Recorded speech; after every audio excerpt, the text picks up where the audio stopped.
Hello, my name is Susan Stewart. I'm the project manager of the State Performance Plan Technical Assistance Project, commonly known as SPP-TAP. And we're funded by a contract with the California Department of Education through the Napa County Office of Education. During this video, I will be chatting with two SPP-TAP technical assistance facilitators, Dr. Mildred Browne and Trena Spurlock, about developing action plans for providing compliance and improvement monitoring for comprehensive coordinated early intervening services, commonly known as SIM for CSACE, to students for whom you are significantly disproportionate. We'll be discussing the crucial elements of a good action plan, as well as some common missteps that LEAs make that impact the implementation of their action plans. We'll also discuss how to ensure that a cultural lens is woven throughout the development of the action plans, and also how you can ensure that an intentional focus is given to your target group of students. Well, welcome, Mildred and Trena. Thank you so much for joining us today. I'm really excited to have this conversation with you about action plans. It's a really important process and a time-consuming one, and I think you have some insights into what can make them well-rounded, good plans that can then be implemented effectively. So I have a few questions for you. And the first question is, what is crucial for a good plan? I think I'd want to start with the target group. A good action plan has already identified the target group based on the indicator. So you're looking at who are the students and what is the data and the criteria for including those students in the action plan. And so then after you have made that decision in regards to the actual target group, then you're deciding, okay, what and how will we support and touch these particular students? So then let's get with the activities. Under each measurable outcome, you have activities that all support that particular outcome. So if you're saying you're doing professional development, maybe this is where you're looking at anti-bias training.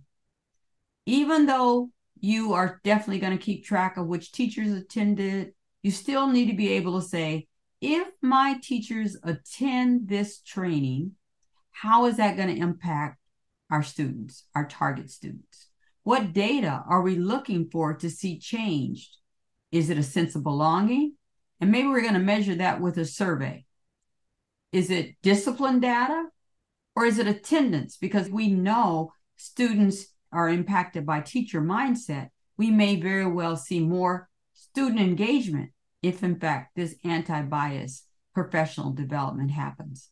And you also want to be sure that some of your measurable outcomes are actually discussing how in those activities you're going to touch your students.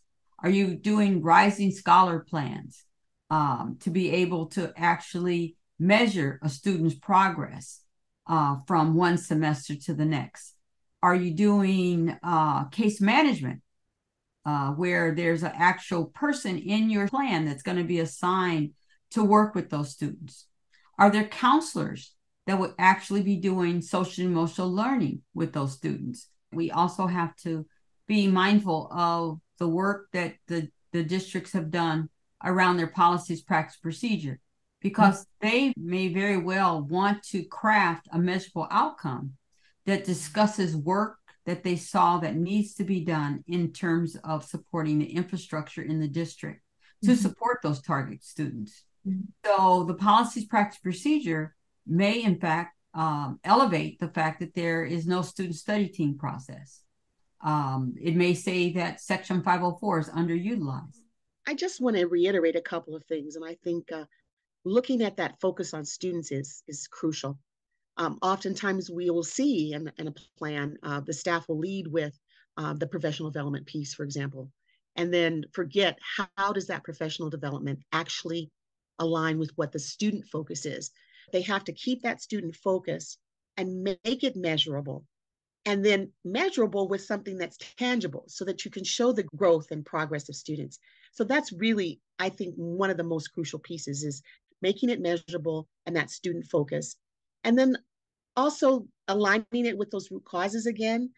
Sometimes it seems redundant because in the measurable outcomes, it may be more than one root cause could be assigned to one, but that's okay because you're intentionally elevating what's happening for those students to disrupt that disproportionality. Thank you. I really appreciate that both of you are honing in on the target population and how very important it is that when you're thinking about activities of all sorts, that it all comes back to the target students. Those are the students who are most needing these supports. And so that's a key and crucial piece of making the good plan. If you've honed down who your target population, you keep them in mind as you move forward in thinking about activities, you'll have a really solid plan. I have another question for you. What are some common missteps that you've seen LEAs make? And then how did that impact the implementation of their action plan?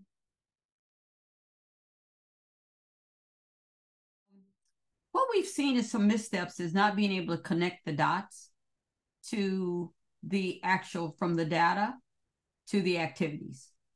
It just appears that sometimes there may be some preconceived notions in regards to the actual activities. They may already be doing tiered fidelity index in the district.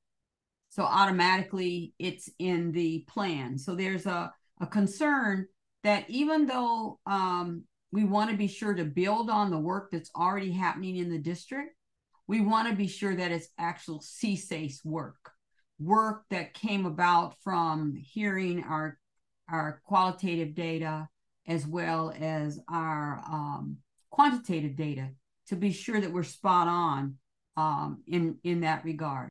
And if you don't have the right data, it's very difficult to be able to determine the root causes.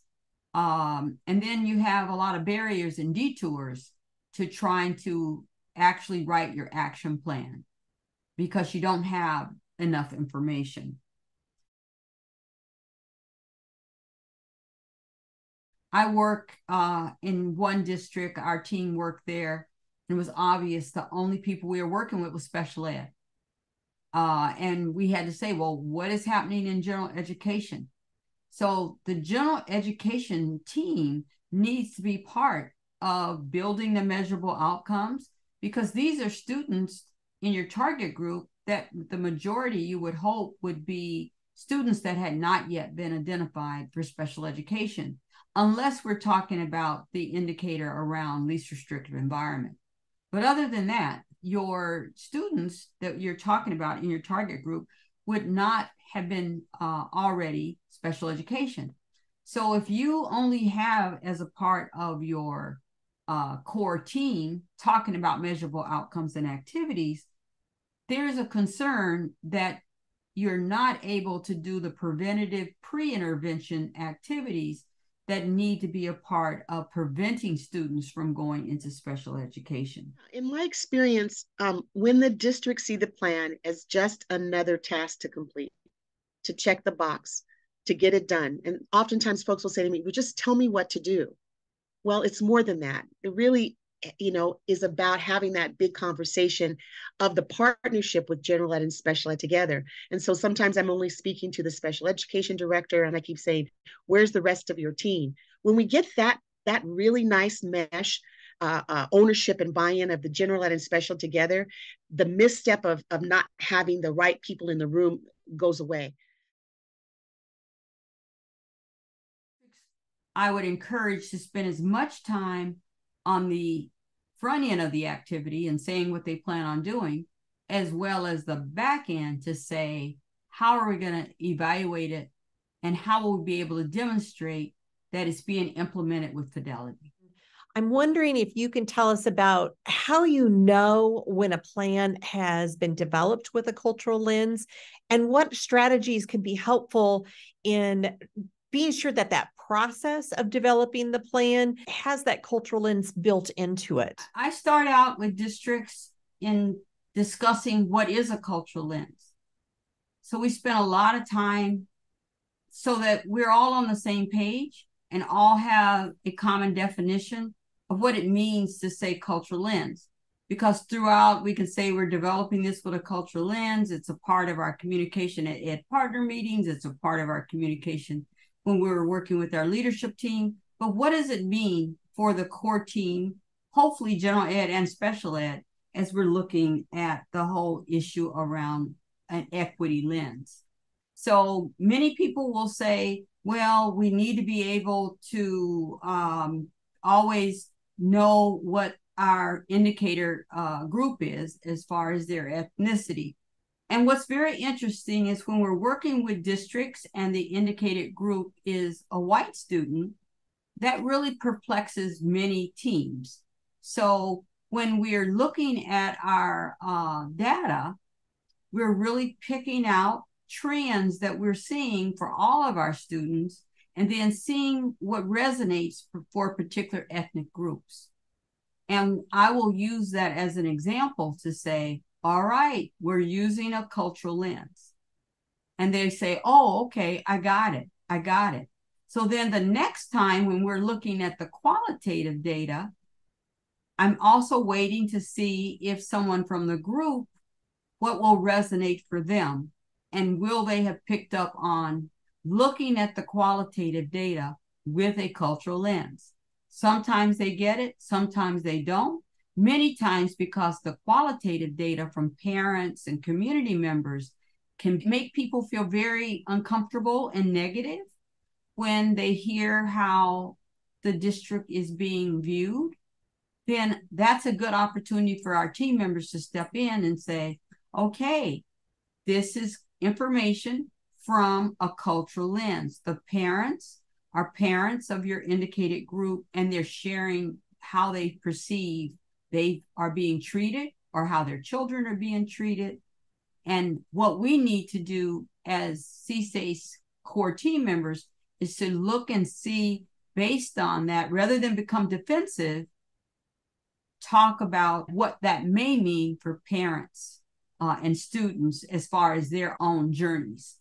We also are looking at transparency, because the only way to approach this work with a cultural lens, if the district is willing to be transparent with the TA facilitators about the work that they're doing and plan to do in the plan, as well as really sorting out the journey for the students in the district with some level, like I said, of transparency. One of my really important pieces is looking at policies, practices, and procedures.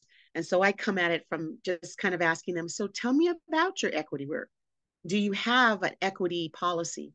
Do you have a diversity, equity, and inclusion policy? And sometimes it's interesting, they'll say yes. And then when we begin to talk about how it was developed, we get at then how is that cultural lens then applied to the plan? In one district, we actually found that there was no equity policy, no equity board policy at all. And so when I recommended, right, that you need to have one of the board policies that are, are on the matrix, they took a year of actually having conversation and input meetings around equity and culture and belonging and what does it mean. So that one question was the catalyst for changing the policies, or actually initiating a policy and elevating the district's awareness around their lack of understanding what a cultural lens looks like. And then, of course, applying it to the plan. So that really is another way. How do you talk about what's tangible, right, for them, so that then they can build their experience on it? Is there anything else that you want to be sure that you're sharing with LEAs who are planning to create their action plans? As I said before, it's really important to really spend some time on who are your target schools, because there's only so many dollars in regards to, you really want to be able to magnify your dollars by shrinking your focal schools. Because even though you'd love to be able to do this at all your schools, you're not going to be probably able to have the dollars to do so. Plus, it would be very difficult to manage. So you're needing to create a plan that's manageable and that can be monitored. At the same time, you're creating your measurable outcomes and activities and data sources, then you're transferring all that information to a progress monitoring to collect the data that you need for your quarterly progress reports. It's much easier to do it all at the same time than it is to say, oops, it's time for that quarterly progress report. Well, what are we going to do, and who's going to actually monitor the data? The other is to create at the time of your planning, your action planning, a core implementation team.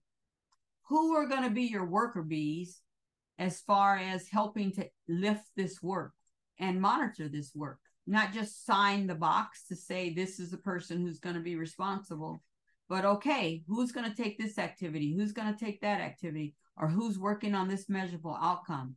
As far as, and when will that core implementation team meet and discuss these activities to say, where are we in regards to our action plan around implementation? The other is the need to be able to communicate about this plan. It really is important to be able to, once the plan is approved and it goes to the board, is to come back and share. So you have a parent letter that goes out that lets the parents know that their students have an opportunity to be involved in something very important and with outstanding opportunities for their child. A letter to a teacher. Guess what? You have been selected as a promising scholar teacher. What does this mean? Communicating with the teacher. And then once again, your whole community in regards to CSACE. I've heard Mildred say many times, it's an incubator plan, a plan that if you can get it right with this group of kids, then you can replicate it with other kids. And I think that saying that to teams sometimes helps them understand why it is so important to communicate who are the students, what we're doing, which teachers, which schools, and why. And so that's really important, because when we have done that, my experience has shown that we do move the needle, right? We do actually show that fewer and fewer students are being identified in that category, and more interventions are happening in the general ed program. So it does work. But you've got to do it with fidelity, implement with fidelity. It doesn't end with the plan year, right? It should continue and become systemic. Thank you for joining us in our conversation with Dr. Mildred Browne and Trena Spurlock. They've provided us some excellent insights and strategies for developing an effective SIM for CSACE implementation plan. If you have any questions, feel free to contact us. Connie Silva, our project director, can be reached at csilva@napacoe.org, and you can reach me at slstewart@napacoe.org. In addition, you can contact the California Department of Education at intensivemonitoring@cde.ca.gov. Thank you.